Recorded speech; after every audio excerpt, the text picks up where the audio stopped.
With a prologue by Grassa Michel, the book Dare Not Linger, The Presidential Years, is really a sequel to The Long Walk to Freedom and a vivid, or I should say, The Long Walk to Freedom, and a vivid and inspirational account of Mandela's presidency of South Africa and the creation of a new democracy. The book will be launched this evening at the Nelson Mandela Foundation, and it's in bookstores this morning, and it's not available for download. How's that? So you've got to buy a copy of this hardcover, beautiful book. Continuing our discussion this morning with the author Mandla Langa and Verne Harris, the Director of Archive and Dialogue at the Nelson Mandela Foundation. So let's get into the book a little bit, because we talk about some of the myths, and one of them is really that that idea of Mandela's presidency, which we'll get to now. But I want to first ask you about, I'll ask you, Mandla, the presidential inauguration, a historic event for the whole of South Africa and for the whole world, in actual fact. How was he feeling at that time? Well, one of the most important things about him when he was ruminating on who to bring into the inauguration, he had to consult, of course, with the formidable women who were part of his office, that is Barbara Masekela and Jessie Duarte, as to the possibilities of inviting all his friends as from far and wide. So he had quite a cross-section of world humanity represented at the inauguration. The leaders, presidents, potentates. There's never been in history an assemblage of such, very important people in one place. Yeah. And he, of course, you'll know that he has said that he was very reluctantly taking the mantle of being president of South Africa. But at the end of the day, he did accept that this was very important. And so it was with, I'm sure, a lot of exhilaration that he took the oath. And he was also mindful of the ironies of the time, because he was taking the oath. There was the fly past of aeroplanes, and he was being saluted by generals who had originally been the people that had put him in prison. Yeah. An incredible story. I think in itself that is an amazing story to hear about. Verne, from your perspective, when you looked at the Mandela presidency, and you had a look at the people that he surrounded himself with, and those who he decided were going to be the deputy president, the minister of this, the top six. Talk to us about that, because that's covered as well in this book, which defines who we are today as well. Yeah, it's quite interesting, because he guarded really jealously his presidential prerogative powers. And of course today in South Africa those same powers are being abused. Different context completely. It also speaks, I think, to what for me is an important dimension of this book. If you look at the back cover, Deanne, that's the image of Madiba as president. He was a chief executive. It's widely thought that he was more of a symbolic leader, with Thabo Mbeki and cabinet doing the day-to-day work, but he was actually very hands-on in particular areas. Yeah, I heard that, and actually he had a reputation of actually micromanaging. Yeah, he could drive you nuts, I think. So he could drive you nuts. So this rumor was very unfounded. Where did it come from? I mean, why would people have thought that Madiba was just a figurehead? Because it was an impression at one stage. What are your thoughts?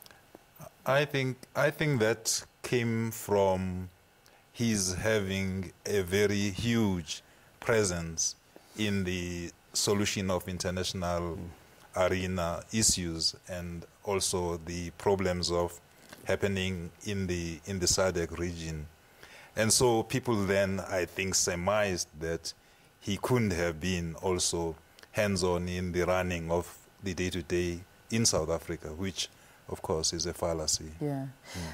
Let's have a look at another issue, which I think is quite a big one, that government of national unity. And I know that there is an entire chapter donated to this. And if we look at Mandela's legacy, would you say that there was an obsession of reconciliation or an obsession with democracy, when you look all in the context of the idea of the government of national unity? I think it was actually Thabo Mbeki himself, who says that Mandela's preoccupation with reconciliation was not just Mandela going off on a frolic. It was something that was really clearly thought out or thought through, and it was something that he had started to think about even in prison at the time when he was preparing to come out, preparing to deal and negotiate with his previous jailers. It was something that was really strategically at the back of his mind all the time. Yeah. You know. And it's something I know that's spoken about very extensively in the book. Absolutely. Chris Hani, Verne, let me bring you in here because he had such special regard for Chris Hani. He wrote extensively about him. How much did his murder affect his presidency? Well, you could argue that his presidency effectively started in the wake of Chris Hani's murder. That's when he stood up to the plate, as it were. And there's a long reflection in the manuscript on Hani's importance to the movement and importance as an historical figure. I think a profound influence. Yeah, I would imagine. Mandla, would you like to add to that? Oh, yeah.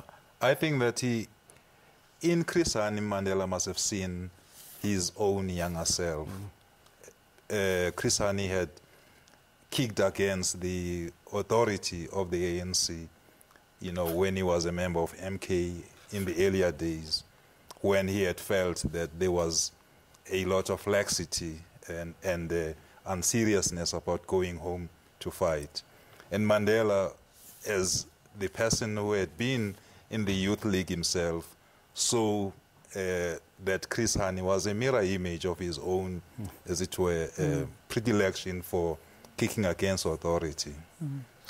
In the book as well, as much as it's a very political book, and a lot is discussed in that, and we'll leave that to the viewers to go and delve into, because I think they'll find a lot of things to take out of it with regard to the presidency. In the book, you also focus on his personal warmth and the way he treated his staff when he first went into the offices, and how he wanted to unite everybody. When he was in the union buildings, that unification of his administration, that was also a big thing, because it was a mixed office and he needed the expertise and skills of others, and yet he needed to bring in the diversity in his team as well. Must have been quite difficult. But you know, I don't think it's helpful to see that as primarily Madiba's warmth and inclusiveness. That's part of it. But it was also about a deliberate political intervention. He was a politician's politician, and he could be an opportunist. He could play the game. He could massage situations, and we need to factor that in too. Yeah. He was a very, very charming man. Just as we begin to wrap up the conversation, in the book, Mandela also talks about being bound by the ANC's principle of collective leadership, but he also talks about cases where he deviated from that bound, but insists that they deviated from it only in extraordinary circumstances. How can this be a lesson to the ANC of today? Well, I think the ANC of today has got a lot of lessons to learn from what Madiba did bequeath to South Africa and to the world. One of those lessons, I think, is the lesson of listening, of understanding, of taking the temperature of society, of making sure that you walk in lockstep with society's wishes. And Madiba was in lockstep with the temperature of what the country was going through. Verne, let me give you some the last words here. I mean, just what do you want South Africans to take out of this book? Well, I think Madiba, with this book, wanted to reflect on the challenges and the achievements of that first administration. And I think, especially when we hear young people talk about Madiba having been a sellout, this book speaks to the enormity of that challenge that they were dealing with. But it also, I think, gives us inspiration as we face big challenges today, is to see the determination with which not only Madiba, but the rest of that collective leadership started so well for us. Yeah, indeed it did. Gentlemen, thank you so very, very much. Would you, I'm just looking at the time, I can squeeze in one more question. Would you say that this is a continuation to the Long Walk to Freedom? I mean, many saying that this is the final sort of chapter in it. Is it? Is this the end? I don't think it's the end. I think that Madiba's life will keep on going, on, and after this, possibly there will be another take on what Madiba's leadership was. Yeah. And there's no stopping him. There is no stopping him. No. Even in death, there's Even no in stopping death, this man. yes. And he wrote so much, I can just imagine Absolutely. there's a lot more to cover. Well, there you have it. I hope this has tickled your interest to get out there today, buy this book, because I think you'll find so much in this. Nelson Mandela and Mandla Langa, Dare Not Linger, the Presidential Years. There's also a beautiful prologue that's been written by his wife, Graça Michel. Get it? It's in bookstores from today, and that's that back picture that Verne was talking about. That is the president that I suppose all of us look at with such admiration. Verne Harris, thank you very much. Mandla Langa, congratulations. Thank you. Enjoy this evening, and thank you so very much for being with us. Thanks so much. Right, let us take a break here on the program. We'll see you with the news at 8 after this.